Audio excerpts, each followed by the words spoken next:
Can you go far in a pro tennis tournament in Las Vegas, or will you just get distracted and end up gambling all day? I traveled all the way to Las Vegas in the USA to play an ATP Challenger 75 event, and it's surely the most distracting place where you can possibly play a tennis tournament. But before getting into my first match here, my US trip started a week prior, where I traveled to Columbus, Ohio to play another Challenger 75 event. Now this trip overseas had been planned for a while, but unfortunately my first week here in Ohio was still fighting that shoulder pain that you guys saw in my last match in Greece, and I wasn't quite at 100%. It also didn't help that in between Greece and here I played a 50k event in Budapest, where I was serving at like 50%, and obviously it didn't do well. So I took my match in Columbus as just kind of a practice, trying to get back into playing proper points. My shoulder was healing slowly, but until I landed there I didn't really play sets or points with the serve in training, because I didn't want to stress my shoulder.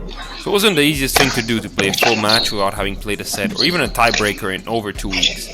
And I was also facing a really good opponent, to be fair. Justin Boulay, ranked around 600 in the world, straight out of college and played somewhere in the top of the lineup for Ohio State, so a really strong school, usually top 5, and the same facility where the tournament was held. So he knew the courts perfectly well. He was a great player and it wasn't an easy task really. You can see as you watch these highlights a few mistakes I'm making here really come down to not having enough training and are a bit sloppy. You know, if it was a tournament in Europe I probably would have pulled out, but again, this trip was planned early. I already had a flight and hotel and the guy I was going with and everything, so I decided to play anyway, just mainly focusing on my health and getting good practice for Las Vegas and Tiburon, so the third Challenger tournament I will be playing my last week.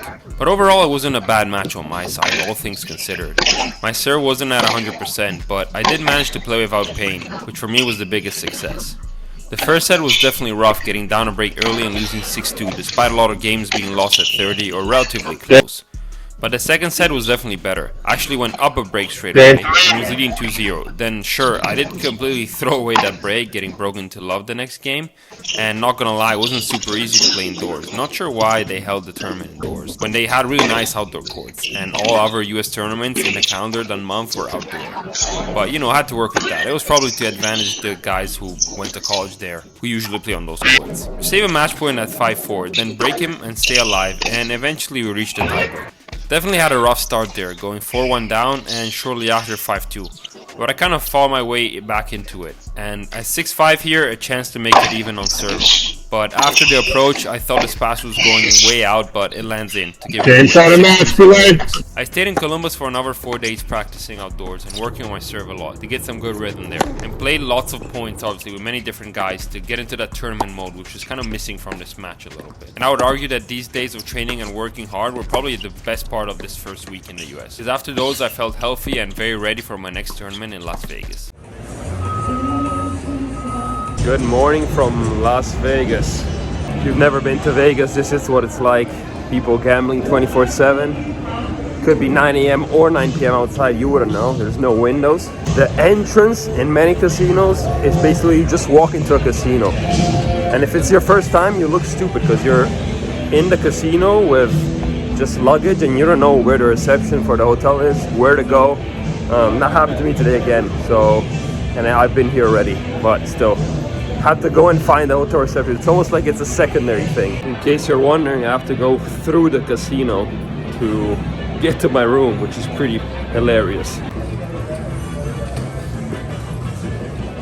This week it's another Challenger 75 tournament. Quite unique again because we're in Vegas, so not your typical town, not your typical probably time off the court, just because of how the city is structured and all the stuff that's here, but we're gonna see how it goes. Right, had my gym session, a little lunch now, and then we're gonna head to the club for practice.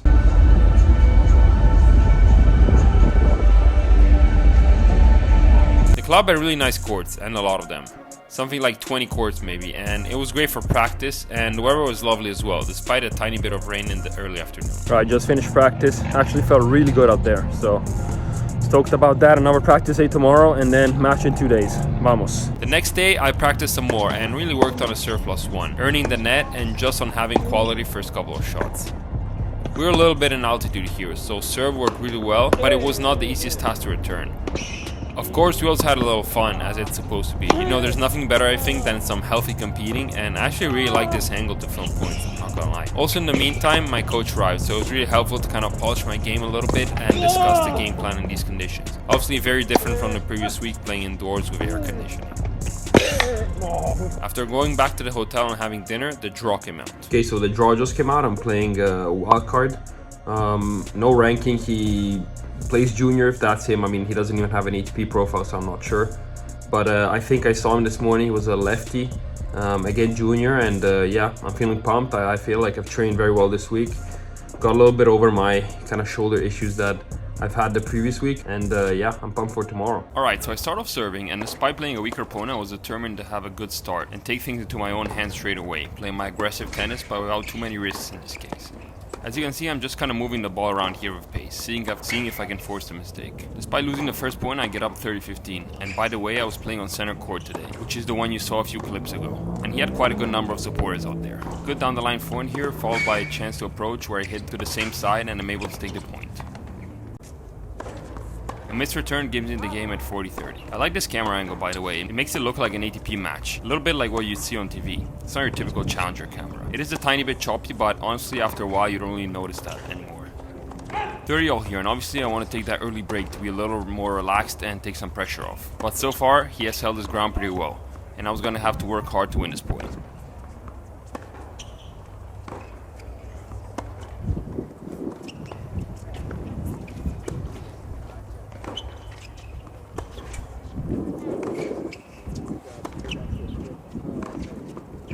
I earned that breakpoint opportunity, but he serves wide and I missed the return. You could hear the crowd being very loud and supportive, even when winning just a point.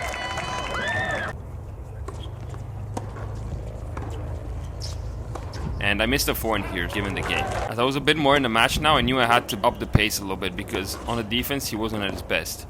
And I was thinking maybe he couldn't keep up.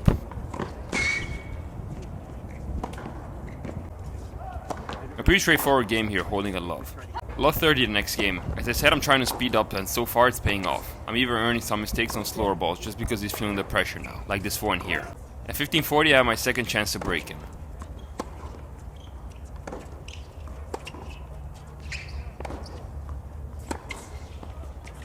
Get him on the reach with his inside in, and that leaves the court open for me to go down the line.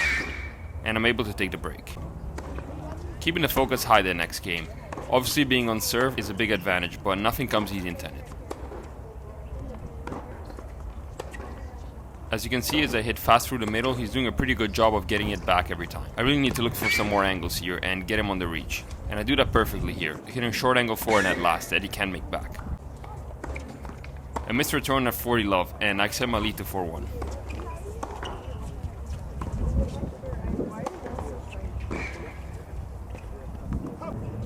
A double fault at love 30, and a second serve return winner helps me get the other break. The next game here I kept the same strategy of opening up the court more. Serving for the set here, and I quickly get up to 40 love, attempting the serve and volley, and I do make the first volley, but not the second one. Another chance to close the set.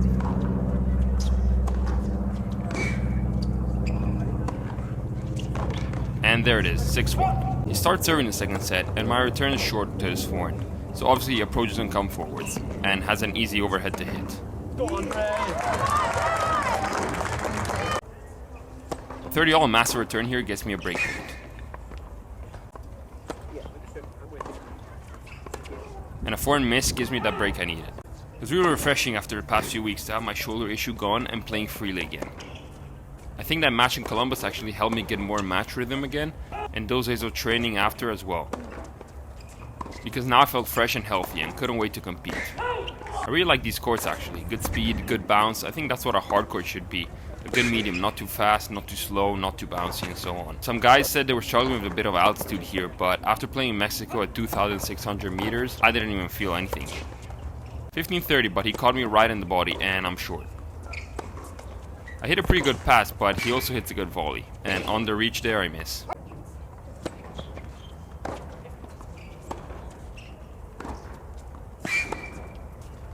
We get to deuce, and he's being a bit more aggressive at this stage, but this time I hit a great pass on the run, and now I have a chance to go 4-1.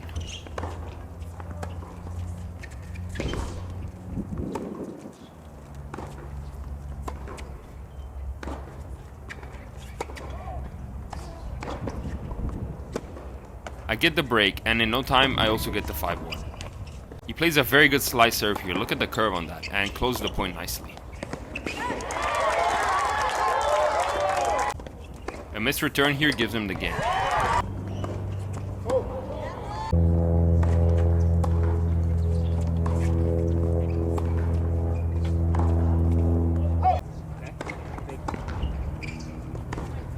And again, they're a bit distracted and not intense enough, and I just gift away that game. And he was starting to get a bit of confidence as well, you know, moving him around like he does here, and hitting forehands like these, and the crowd going wild.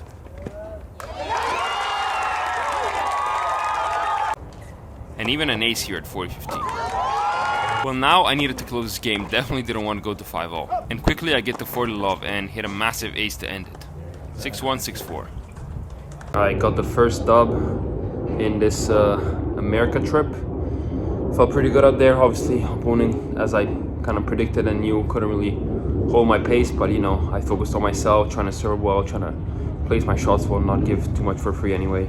And yeah, tomorrow we got a French guy, 430 ATP, something like that. Plays college for Kentucky. It's gonna be a tough one, but I feel ready. I feel good. You know, shoulders feel good, and also see you tomorrow, and it'll definitely be a battle. Obviously, did a bit of stretching and cool down after that. Back at the hotel. I'm gonna show you guys a crazy trick I found for free water on my floor here in the hotel. So you guys see this vending machine? It says cash only, and then it says sorry, all sold out. So without doing anything, just gonna press. Look, thank you, dispensing. Drain came down. If I press another one, let's try this one.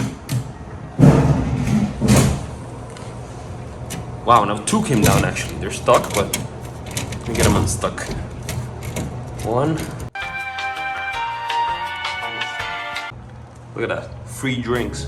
Alright, so it's the next day now, and I was up early in the morning in the gym doing my foam rolling, mobility and explosive sets, getting nice and loose for a match that day.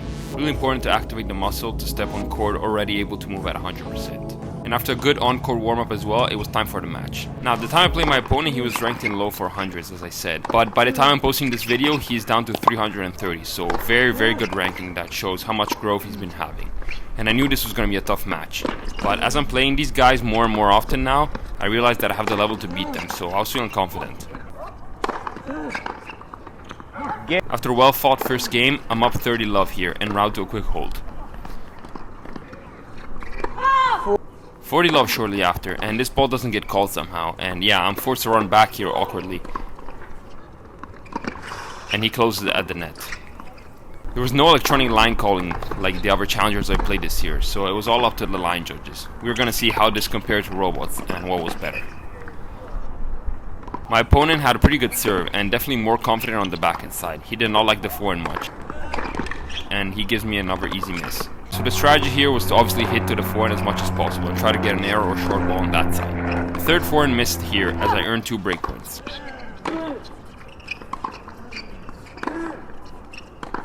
Pretty poor game on his side, but I'll gladly take the break and move on. I was pretty happy to sit in the forehand cross court here because I knew I was stronger there and could get shorter balls by just applying pressure. I couldn't obviously always go back in line, but I could push him out and then go line like this. I was feeling the ball very well today, hitting so clean consistently, which as you know is not always the case here on this channel. The shankometer is always ready to creep in on me. But so far it seemed very good ball striking today. 40-15 here, looking to consolidate that break, and the depth on this backhand here helped me achieve that. Another thing which was feeling great was also my movement. After El Salvador and Greece, where I played like 20 matches in a short period of time, I was quite tired, but after some rest and working a lot on fitness the past week, I was feeling good again. And that helps a lot in hitting clean and the precision of your shots. I play a very good point here, but this lob at the end unfortunately catches the line.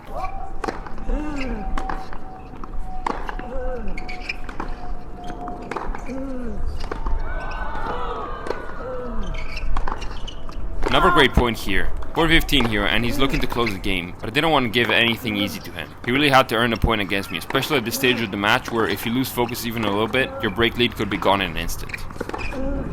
I surprise him with the drop shot here, and we get the deuce.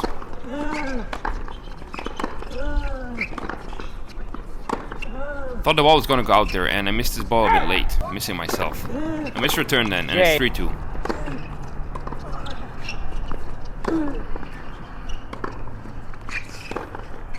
Good down the line there, although I thought it was out, and he starts to show that with the backhand he can really do damage, and it's his weapon.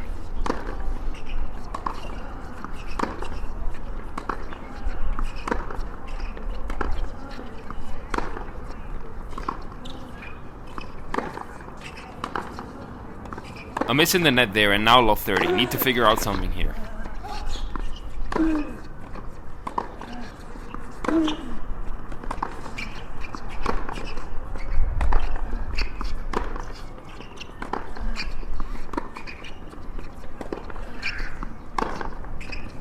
This ball goes a mile out, but somehow no one calls it. It's pretty insane how you don't spot this one. And now I'm kind of forced to run here and lose the upper hand. Luckily I saved myself with this forehand, but what are they doing? Another high stakes point here.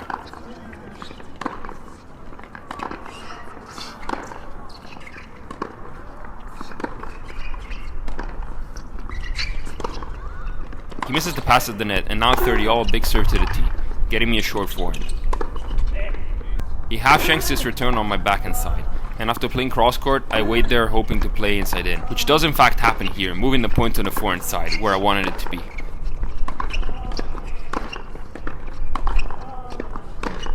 I stay there and earn the miss. Great game to win from love 30 down.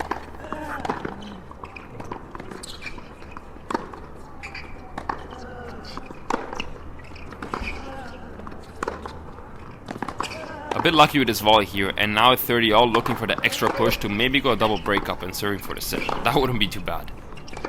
But he attacks well with the backhand. 40-30 then.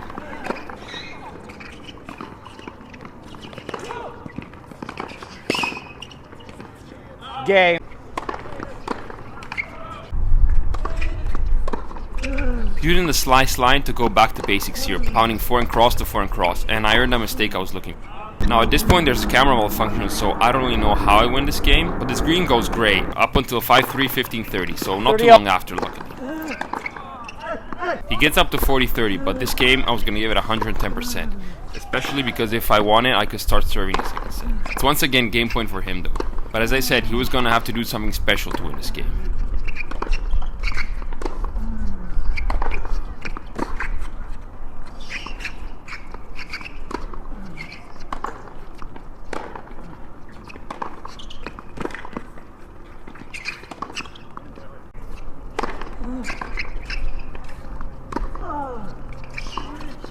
That's one good point there, unfortunately, though.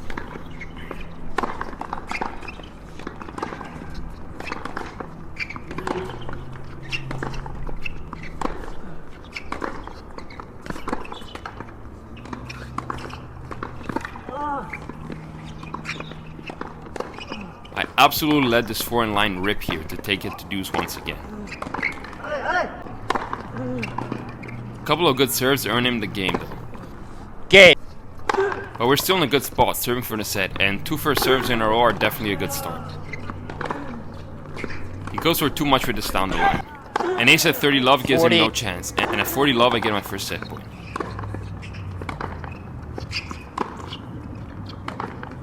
And that does it. Game and first set. Alright, so brand new set, same strategy. Hit hard to the forehand and be patient there. First early miss. I missed a return here. Clearly the plane or UFO's fault flying over during the point. At 30-15 though, he gives me another free point, and I could feel that he was getting a bit impatient and had to capitalize. Plays an excellent drop shot there though. And he gets the opening game. Game. I try to be sneaky with the inside out here, but the net takes it wide, so love 30. A good serve gets me back on track though. And a solid point going back to basics of this match here, to get the 30 all. A good serve tee, and I finally get to lead this game. Second serve here though, so I knew this point wasn't gonna come easy, and he puts me in a tough spot with the return already. But once again, it's the forehand that breaks down. I've noticed it's not only a fastball that he doesn't like on the forehand side, but also a slice, a deep ball, kind of this change in type of shot and placement very frequently gave me the point. And also moving him in and out of the court on that forehand side. As you can see at that point, I moved him forwards into the court and then backed him off after.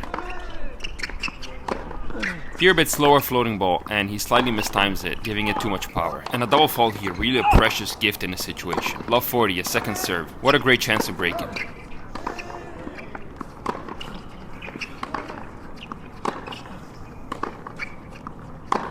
Very deep forehand here on the line, and he shanks it. So once again this set as well we got the break, and sometimes I don't even like breaking too early, funny enough, because that means I have more service games to hold and more of a chance to screw up. I usually like to break at like 3-all or 4-all, but obviously I try to break every game and I can't really choose when that happens. But also today I was confident in my serve and game, to where I was not worried in my service games. I mean, I haven't really been in danger so far, and if I kept the focus the whole way, I think I would be fine. And ace 40-15 confirms that confidence. Game. This forehand goes right on the nest trap, giving him an easy forehand, and the point flips from there.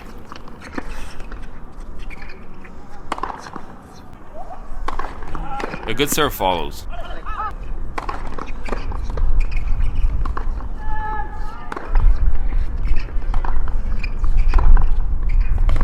Lacked a little bit of intensity at that point, and I missed the forehand again. But I was already focused on the next game. It's not good though to lose intensity, even if you're trying to save energy. It can always be risky because it might be difficult to then switch back to being all out from one moment to the other. I'm back to the usual forehand cross rally, but I miss here in the end. At 15 love, luckily a great heavy cross forehand comes to the rescue. I try to open up the court here with a wide serve, but it's not quite angled enough. He plays this back in very deep and I miss-hit it going backwards. Danger here 15-30, but luckily a missed return. Another first serve at 30-all, but I'm very slow coming out of that, and a free gift here. So for the first time, danger of getting broken, and that's what I was saying, it's dangerous to lower your intensity sometimes. It's one thing if you're Roger and the next game on serve you just hit ace, service winner, draw volley and so on, but if you're me, you have none of that. Luckily he missed that pass or I was cooked there. Now a deuce relentlessly targeting that forehand side and getting the mistake. Chance here to hold a tough game on serve.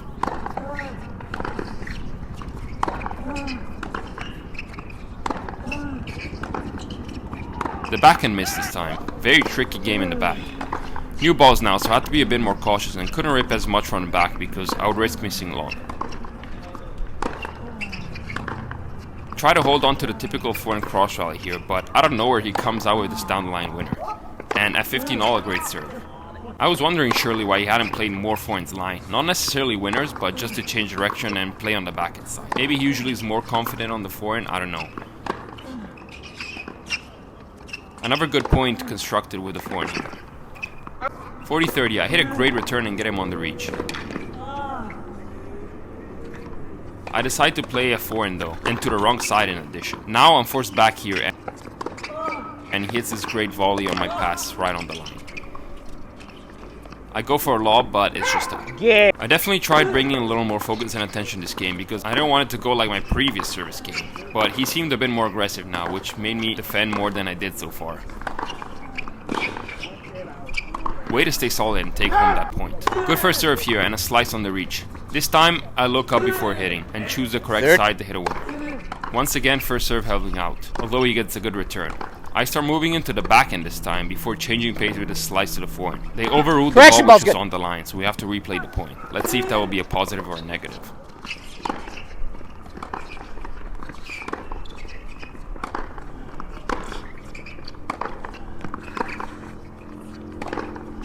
I do take home that point, and at 40 love a missed return. He's not giving up just yet though, as he makes his way to 30 love, and looks to also get a clean hold.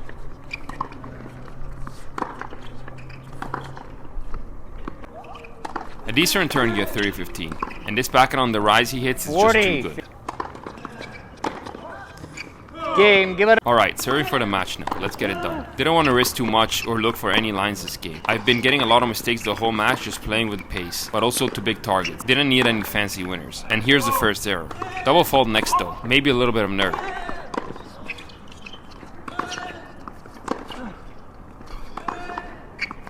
Once again the forehand error puts me in the lead. Needed another solid point.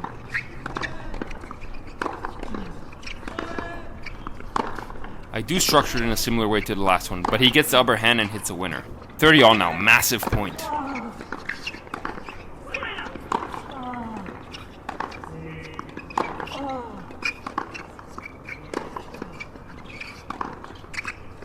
A bit of tension there, playing very cautiously, but luckily the forehand breaks down again. Match point.